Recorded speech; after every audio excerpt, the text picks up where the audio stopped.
Hey guys, welcome back. आज का topic है एसएनआर एंड ये इतना इंपॉर्टेंट है और फिर भी 95% लोग इसको इग्नोर करके अपने पैसों का पोस्टमार्टम कर देते हैं। सपोर्ट एंड रेजिस्टेंस को समझे बिना मार्केट में एंट्री ऐसी है जैसे बिना पैराशूट के प्लेन से कूदना। आज की इस वीडियो में हम समझेंगे एसएनआर का असली लॉजिक क्या है, एसएनआर जोन क्या है, क्या एसएनआर एंगल्ड हो सकता है या नहीं। ऐसे ही कुछ इंपॉर्टेंट पॉइंट्स एंड क्वेश्चंस का मैं आपको आंसर बताऊंगा। तो भाई साहब, ये वीडियो आपके लिए लाइफ चेंजिंग हो सकती है and it's just not a 5 to 10 minutes video. ये निचोड़ है मेरे अब तक के एक्सपीरियंस का एंड ये सब चीजें आपको कहीं भी क्रैश कोर्स में देखने को नहीं मिलेंगी, चाहे जितना मर्जी पैसा फूंक लेना।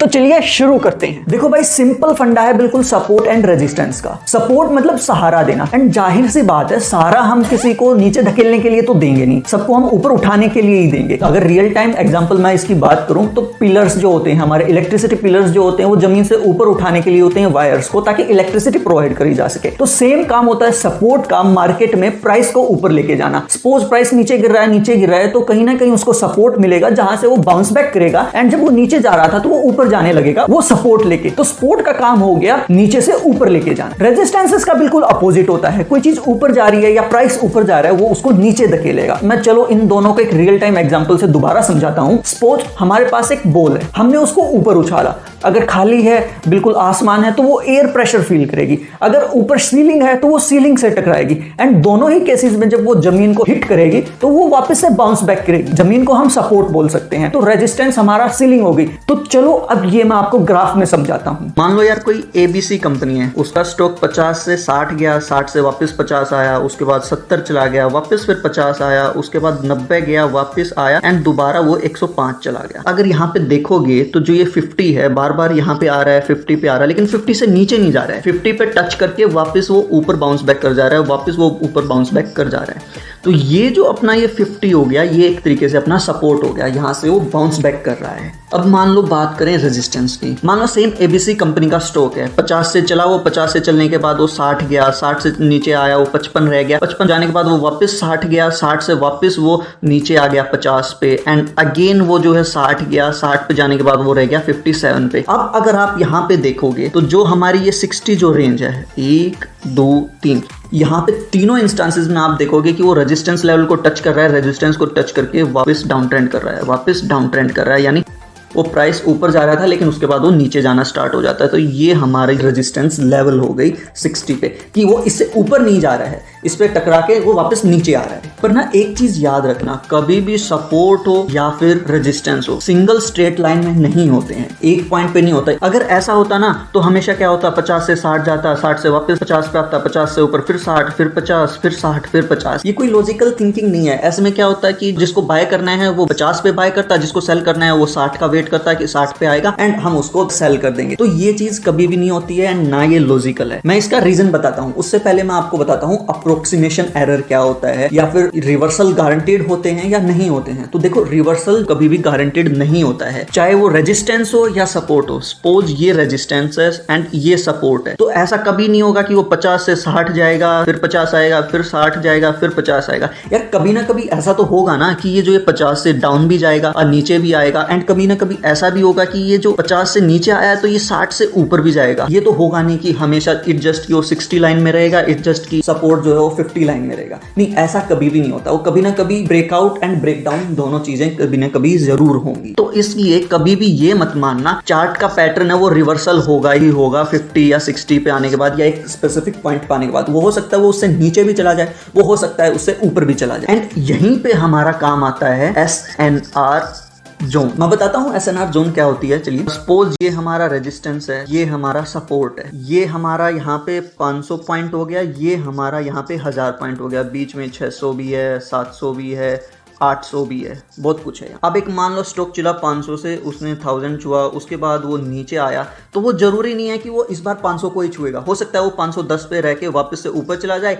एंड 1000 को ना छुए, वो 900 को छू के वापस नीचे आ जाए एंड अगेन 500 को टच करे एंड दोबारा वो जो है ऊपर जाए एंड इस बार भी 1000 को ना छू के वो 950 को छू के वापस आ जाए एंड यहाँ पे वो 600 से वापस ऊपर चला जाए। तो यहाँ पे आप देख रहे हो कि वो जरूरी नहीं है कि 500 का जो हमने सपोर्ट लेवल लिया था उसी पे आ रहा है या 1000 का जो हमने रेजिस्टेंस लेवल लिया था उसी पे आ रहा है। तो हम ये नहीं कर सकते कि हम 500 पे बाय करेंगे, हम ये नहीं कर सकते 1000 पे सेल करेंगे, क्योंकि वो कभी भी एक स्ट्रेट लाइन में नहीं होता कि हमेशा 500 पे ही रहेगा, हमेशा 1000 पे ही रहेगा। इसीलिए हम अप्रोक्सीमेशन जो एरर है उसको कम करने के लिए एक जोन लेते हैं। तो हमेशा जो जोन होगी, तो जैसे ये नीचे वाला है तो ये जोन होगी हमारी 500 से 510 तक, कि जैसे ही 500 से 510 के बीच में आएगा हमें बाय करना है। एंड ऐसे ही जो 1000 वाली होगी ये होगी हमारी 1000 से 950 तक की। जैसे ही 1000 से 950 की लाइन को वो टच करेगा, पॉइंट को टच करेगा, हम उसको सेल कर देंगे। यानी ये यहाँ से 500 पे चला, उसके बाद ये यहाँ पे 505 पे रह गया, ये फिर यहाँ 500 पे टच हुआ एंड यहाँ पे फिर ये 505 पे रह गया। तो ये एक हमारा सपोर्ट लेवल है, सपोर्ट जोन बन गया कि 505 से 500 के बीच में अगर आएगी तो मैं उसको बाय कर लूंगा। ये जरूरी नहीं है कि यार वो हमेशा 500 पे ही आए, 501 पे भी हो सकता है, 2 पे भी, 3 पे भी। अब आप वेट करते रह जाओगे, वो 500 पे कभी आएगा ही नहीं और वो वापस ऊपर चला जाएगा, आप बाय ही नहीं कर पाओगे। ऐसे ही रेजिस्टेंस में होगा कि वो 1000 पे वेट कर रहे हो कि 1000 पे आएगा उसके बाद मैं सेल करूंगा, वो 1000 पे आया ही नहीं, वो 950 पे आके नीचे चला गया या 900 पे आके वो नीचे चला गया, तो आप वेट ही करते रह जाओगे, वो नीचे चला जाएगा वापस एंड आप उसको सेल